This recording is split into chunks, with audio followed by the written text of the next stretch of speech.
दोस्तों इस वीडियो में हम क्लास 7th का प्रैक्टिस सेट 15 सॉल्व करने वाले हैं। So hello friends, this is me Adarsh भैया, वेलकम बैक। दोस्तों आज के इस लेक्चर में हम स्टैंडर्ड 7th का एक न्यू चैप्टर स्टार्ट कर रहे हैं जिसका नाम है chapter number 4 angles and pair of angles. So friends practice set 15 में टोटल 3 क्वेश्चन है। Question number 1, question number 2, question number 3। So friends सबसे पहले हम जानते हैं इंटीरियर क्या होता है। जो भी एंगल आपको गिवन रहेगा क्वेश्चन में, उस एंगल में जो अंदर के साइड पॉइंट्स रहेंगे वो क्या कहलाएंगे? वो कहलाएंगे इंटीरियर। जैसे देखो ये एंगल है तो ये एंगल के अंदर, ये देखो ये एंगल के अंदर जो है पॉइंट्स, ये सारे पॉइंट्स क्या कहलाएंगे? इंटीरियर कहलाएंगे। क्या कहलाएंगे? इंटीरियर। तो भैया एक्सटीरियर क्या कहलाएंगे? जो पॉइंट पे नहीं है, पॉइंट के बाहर है। देखो पॉइंट पे नहीं है, पॉइंट के बाहर है। देखो जी पॉइंट के बाहर है, डी पॉइंट के बाहर है, एस पॉइंट के बाहर है, ई पॉइंट के बाहर है। ओके, तो ये जी डी एस ई जो है ये क्या कहलाएंगे? एक्सटीरियर कहलाएंगे। पी क्यू आर जो है ये एक्सटीरियर नहीं है, ना ही ये इंटीरियर है। ये क्या है? Point on arm. कहोगे भैया आर्म मतलब क्या होता है? आर्म जैसे आपके हाथ है ना, देखो 2 हाथ है ना आपके, वैसे एक एंगल बनाने के लिए 2 आर्म की ज़रूरत पड़ती है। एक ये वाला आर्म है देखो जो नीचे है, और एक आर्म है जो ऐसे ऊपर है। ठीक है, तो एक एंगल बनाने के लिए आपको 2 आर्म की ज़रूरत होती है। तो पी क्यू आर जो है ये क्या है? पॉइंट है जो आर्म पे है। ठीक है, आर्म पे है। तो इंटीरियर मतलब क्या? जो ये एंगल के अंदर रहे। तो क्या है? पॉइंट एम, देखो पॉइंट एम, फिर क्या है? Point N. ठीक है, पॉइंट एन भी अंदर है, point O, then point T. Interior point है। देन एक्सटीरियर क्या है? जो पॉइंट पे नहीं है, पॉइंट के बाहर। क्या है? पॉइंट जी, पॉइंट जी, पॉइंट डी। ओके, और क्या है? पॉइंट एस है। ओके, पॉइंट एस, और एक क्या है? पॉइंट ई है। ओके, तो इस तरह से आपको ये दोनों चीज़ें पता होनी चाहिए। देन फ्रेंड्स नेक्स्ट है एडजेसेंट एंगल क्या होता है। तो ध्यान से समझना, बच्चों को समझ में नहीं आता है कि एडजेसेंट एंगल क्या होता है, कंफ्यूज रहते हैं। देखिए एडजेसेंट एंगल मतलब adjacent angle have one common arm. ठीक है, सबसे पहली बात आपको ध्यान में रखनी है कि एडजेसेंट एंगल जो रहता है उसमें एक कॉमन आर्म रहता है। अब आर्म मतलब समझ लो एक कॉमन हाथ रहता है। ओके, यानी अगर मैं 2 एंगल बनाया, समझो एक ऐसा एंगल बनाया, एक ऐसा एंगल बनाया, तो इसमें क्या रहेगा? एक कॉमन आर्म रहेगा और कॉमन वर्टेक्स भी रहेगा। देन सेकंड पॉइंट क्या है?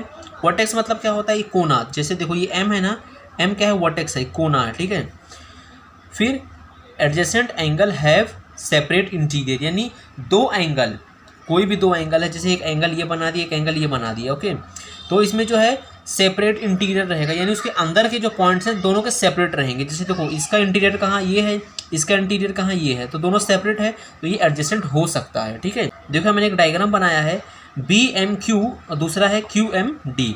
देखो एक है बी एम क्यू और एक है क्यू एम बी। अब ध्यान से समझना, इसमें आपको कोई कॉमन आर्म दिख रहा है क्या? देखो बी एम क्यू, देखो ये बी एम क्यू। ठीक है, और फिर क्या है? Q M D, Q M D. देखो B M Q, Q M D. देखो ये वाली लाइन जो कॉमन है, इसमें भी है, देखो इसमें भी है और नीचे वाले में भी, दोनों में आ रही है, यानी कॉमन है। ठीक है, तो पहला पॉइंट तो हो गया, कॉमन है। तो दूसरा पॉइंट क्या है? इसका जो है इंटीरियर जो है, इंटीरियर सेपरेट होना चाहिए। देखो बी एम क्यू का इंटीरियर क्या है? ये है। क्यू एम डी का इंटीरियर क्या है? ये है। देखो दोनों सेपरेट है कि नहीं? है ना, तो ये क्या है? ये एडजेसेंट एंगल है। क्या है? ये एडजेसेंट एंगल है। पहली बात क्या आपको ध्यान में रखनी है? कॉमन, दोनों में कॉमन आर्म होना चाहिए। और दूसरी बात क्या है? इंटीरियर जो है वो दोनों का सेपरेट होना चाहिए। ओके, तो इस तरह से आपको ये दोनों बात ध्यान में रखनी है। इंटीरियर क्या होता है? जो अंदर रहता है। एक्सटीरियर जो बाहर रहता है। एडजेसेंट क्या होता है? एक कॉमन आर्म होना चाहिए और दोनों एंगल का सेपरेट इंटीरियर होना चाहिए। चलिए प्रैक्टिस सेट 15 को सॉल्व करते हैं। सो फ्रेंड्स प्रैक्टिस सेट 15 का क्वेश्चन नंबर 1 है। देखो ये क्वेश्चन है। Okay, observe the figure and complete the table for angle A W B. देखो ए डब्ल्यू बी, देखो कहाँ है? A W B. ठीक है, तो यहाँ आपका पूछा है इंटीरियर, एक्सटीरियर और पॉइंट ऑफ आर्म। सो देखो यहाँ मैंने डायग्राम को बना रखा है। ठीक है, फिगर जो है बना रखा है एंगल का। तो सबसे पहले क्या करना है? पॉइंट ऑफ इंटीरियर, यानी इंटीरियर में क्या पॉइंट है। तो देखो ये एंगल है, ये एंगल के अंदर कौन कौन से पॉइंट है? वो क्या है? इंटीरियर। तो क्या है? पॉइंट आर, पॉइंट आर, फिर क्या है? पॉइंट एन, पॉइंट एन और क्या है, पॉइंट एक्स है, पॉइंट एक्स और क्या है, पॉइंट सी। ओके, तो इंटीरियर हो चुका है, इंटीरियर में सिर्फ ये 4 पॉइंट्स हैं। देन क्या है, point in the exterior. Exterior मतलब जो पॉइंट के जो ये लाइन है, एक्सटीरियर मतलब जो ये लाइन है उसके बाहर होना चाहिए। तो देखो पॉइंट टी है, क्या है, पॉइंट टी, और क्या है, पॉइंट यू है, पॉइंट यू, एंड क्या है, पॉइंट क्यू, पॉइंट क्यू है, पॉइंट वी, पॉइंट वी, और क्या है, पॉइंट वाई है। Okay, point Y. अब कुछ बच्चे कहेंगे भैया पॉइंट जी क्यों नहीं लिया, तो देखो जी जो है वो लाइन पे आ रहा है, आर्म पे आ रहा है, तो जी आर्म वाला पॉइंट है। ओके, जी को हम एक्सटीरियर नहीं लेंगे। देन नेक्स्ट है point on the arm of angle, मतलब जैसे मैंने भी बताया था एक एंगल बनाने के लिए हमें 2 आर्म की ज़रूरत पड़ती है, यानी जैसे इंसान के 2 हाथ रहते हैं वैसे एंगल के 2 आर्म होते हैं। सो देखो एक ये आर्म है और ये आर्म है। ओके, तो आर्म पे यानी लाइन पे कौन से पॉइंट आ रहे हैं, तो पहला क्या है, पॉइंट ए है, पॉइंट ए, और दूसरा क्या है, पॉइंट डब्ल्यू है, पॉइंट डब्ल्यू। देन पॉइंट जी है, ओके, पॉइंट जी, और क्या है, पॉइंट बी, क्या आएगा, पॉइंट बी। ओके, तो इस तरह से आपको समझ में आ गया इंटीरियर क्या होता है, एक्सटीरियर क्या होता है, और point on the arm of angles क्या होता है। चलिए क्वेश्चन नंबर 2 देखते हैं। सो दोस्तों क्वेश्चन नंबर 2 है, name the pairs of adjacent angle in the figure below. So देखो यहाँ 2 फिगर दिया है, इसमें आपको क्या बताना है, adjacent angle, pair of adjacent angle बताना है। सो चलिए देखो डायग्राम मैंने यहाँ बना रखा है, तो चलिए इसे सॉल्व करते हैं। देखो यहाँ ए है, यहाँ सी है, यहाँ एन है और यहाँ पे बी है। तो सबसे पहले एडजेसेंट एंगल बताना है। एडजेसेंट एंगल अभी मैंने आपको बताया था, सबसे पहले कॉमन आर्म होना चाहिए और दूसरा इंटीरियर सेपरेट होना चाहिए। सो देखो सबसे पहले मैं क्या लूँगा, एंगल ए एन बी।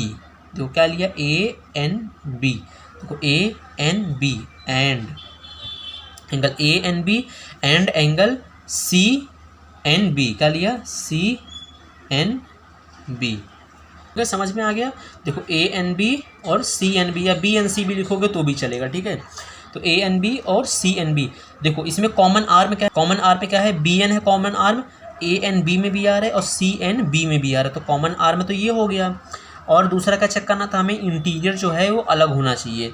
तो देखो ए एन बी का इंटीरियर ये साइड है और सी एन बी का इंटीरियर ये साइड है। देखो इसका इंटीरियर यहाँ है, इसका इंटीरियर यहाँ है, तो अलग अलग है, तो एक ये पॉइंट होगा। देन दूसरा angle A N B, angle A N B and दूसरा क्या बनेगा, angle A N C, A N C. अब देखो ध्यान से, ए एन बी और क्या है, ए एन सी, इसमें कॉमन आर्म में क्या है, तो ए एन कॉमन है। देखो ए एन बी, इसमें देखो ए एन बी ऐसा बन रहा है, ए एन बी, और दूसरा क्या है, ए एन सी, देखो ए एन दोनों में आ रहा है, ए एन दोनों में आ रहा है, तो कॉमन आर्म में तो ए एन है। देन इंटीरियर भी देखो अलग है, क्या, ए एन बी का इंटीरियर यहाँ आ रहा है, ए एन सी का इंटीरियर यहाँ आ रहा है, देखो दोनों डिफरेंट है। देखो ए एन बी का यहाँ है, ए एन सी का यहाँ है, अलग अलग है, तो यानी ये भी जो है एडजेसेंट एंगल है। देन फ्रेंड्स उसके बाद बी एन सी एंड, देखो B N C and A N C ले सकते हैं, एंगल ए एन सी। देखो B N C A N C, देखो एन सी जो है कॉमन आर्म है, देखो बी एन सी में भी आ रहा है, ए एन सी में भी आ रहा है, तो कॉमन आर्म तो है। अब इसका देखो इंटीरियर जो है वो भी अलग है, क्या, बी एन सी का इंटीरियर यहाँ पे आ रहा है, ए एन सी का इंटीरियर यहाँ पे आ रहा है, देखो इंटीरियर भी दोनों का अलग है, ठीक है। तो ये जो 3 है ये पेयर ऑफ एडजेसेंट एंगल हैं। ओके, तो सेकेंड में देखो क्या है, P Q R T S, तो इसमें क्या करेंगे, एंगल तो पी क्यू आर एंड देखो P Q are and angle P Q T, देखो ये पी क्यू आर हो गया और ये पी क्यू टी होगा, ठीक है। अब पहले चेक करो इसमें कॉमन आर में क्या है, क्या, देखो पी क्यू आर और P Q T, common R में पी क्यू है। ओके, अब दूसरा क्या चेक करना है हमें, इंटीरियर इसका अलग अलग है कि नहीं। तो देखो पी क्यू आर का इंटीरियर यहाँ है, पी क्यू टी का इंटीरियर यहाँ है, तो देखो इंटीरियर भी अलग है, आर्म भी सेम है, तो ये हो गया है पेयर ऑफ एडजेसेंट एंगल। और दोस्तों इसमें कुछ पेयर नहीं बनेगा, तो यही एक ही सिंपल पेयर है। ओके, तो चलिए क्वेश्चन नंबर 3 सॉल्व करते हैं। सो फ्रेंड्स क्वेश्चन नंबर 3 है, are the following pairs adjacent angles if not state the reason. So देखो यहाँ आपको एक डायग्राम बना के दिया है और यहाँ 4 क्वेश्चन है, आपको बताना है कि ये पैर जो है ये एडजेसेंट एंगल है कि नहीं, फिर ये पैर जो है ये है कि नहीं, फिर ये ओके। तो चलिए 1 बाय 1 बताते हैं।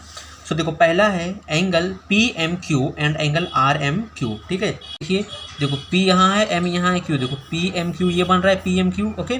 देन नेक्स्ट क्या है आर एम क्यू, देखो R M Q, okay P M Q R M Q. So आपको मैंने क्या क्या चेक करने बोला था, पहले कॉमन आर्म है क्या, देखो कॉमन आर्म है P M Q, R M Q में कॉमन आर्म है एम क्यू, तो पहले कॉमन आर्म तो मिल गया है। देन नेक्स्ट क्या बोला था, इंटीरियर जो है वो अलग है क्या, देखो पी एम क्यू का इंटीरियर यहाँ पे आ रहा है, आर एम क्यू का इंटीरियर यहाँ पे आ रहा है, तो इंटीरियर भी दोनों का अलग अलग है। तो पहला वाला जो है ये क्या है आपका एडजेसेंट एंगल है। यहाँ क्या लिखोगे, यस यस, और स्टेटमेंट क्या दोगे, स्टेटमेंट में लिखोगे angle P M Q and angle R M Q having common arm, ठीक है। इसमें क्या है कॉमन आर्म है and they have separate interior, okay interior, okay. तो इस तरह से आपको स्टेटमेंट देना है। देन नेक्स्ट क्या है angle R M Q and angle S M R, कि आर एम क्यू कहाँ है, आर एम क्यू देखो आर एम क्यू ये हो गया R M Q. Then S M R देखो आर एम क्यू ये है आर एम क्यू और ये है S M R, okay. So इसमें कॉमन आर्म दिख रहा है क्या आपको, देखो आर एम क्यू और एस एम आर, तो कॉमन आर्म तो दिख रहा है, आर एम जो है आर एम ये कॉमन आर्म तो है, ओके। क्योंकि देखो आर एम क्यू ये आर एम क्यू है, ओके, और एस एम आर देखो एस एम आर, तो कॉमन आर्म तो हमें एम आर मिल रहा है, कॉमन आर्म है। अब दूसरा क्या चेक करना है, सेपरेट इंटीरियर है क्या, तो क्यू एम आर का इंटीरियर क्या है ये है, और एस एम आर का इंटीरियर ये है। सो देखो बड़ा इंटीरियर और छोटा इंटीरियर, मैंने क्या बोला था आपको दोनों अलग अलग इंटीरियर आना चाहिए, पर इसमें तो सेम इंटीरियर आ रहा है। तो ये जो है कॉमन आर्म तो है, एम आर जो है कॉमन आर्म है, बट इंटीरियर जो है इसका सेम है, तो ये जो है एडजेसेंट एंगल नहीं होगा। तो आपको यहाँ लिखना है no angle R M Q and angle S M R have common arm M R ray M R, ठीक है। कॉमन आर्म तो है but they do not have separate interior, क्योंकि उनके पास सेपरेट इंटीरियर नहीं है। Angle R M Q and angle S M R not adjacent angle, okay. Then friends third question है angle R M S and angle R M T. सो देखो R M S कहाँ है, R M S, ठीक है, ये are M S हो गया। Then R M T कहाँ है, ये देखिए आर एम टी, ध्यान से देखना, आर एम एस ऐसे है, देखो R M S, then R M T कैसे, आर एम टी ऐसे कुछ है, ओके। सो देखो R M S R M T, तो कॉमन आर्म जो है वो आर एम है, ठीक है, कॉमन जो है आर एम है, बट इंटीरियर देखो इंटीरियर सेम है क्या, देखो आर एम एस और आर एम टी, तो आर एम टी का इंटीरियर क्या आएगा, ये आएगा, और आर एम एस का इंटीरियर क्या आएगा, ये आएगा। सो तो कॉमन आर्म है बट इंटीरियर जो है ये सेम है, और मैंने क्या बताया था इंटीरियर अलग आना चाहिए, तो ये जो है एडजेसेंट एंगल नहीं है। तो यहाँ लिखोगे नो, क्यों नहीं है, क्योंकि एंगल आर एम एस जो है और एंगल आर एम टी जो है हैव कॉमन आर्म, ठीक है, इसमें कॉमन आर्म तो है, कॉमन आर्म क्या है, common arm ray R M, but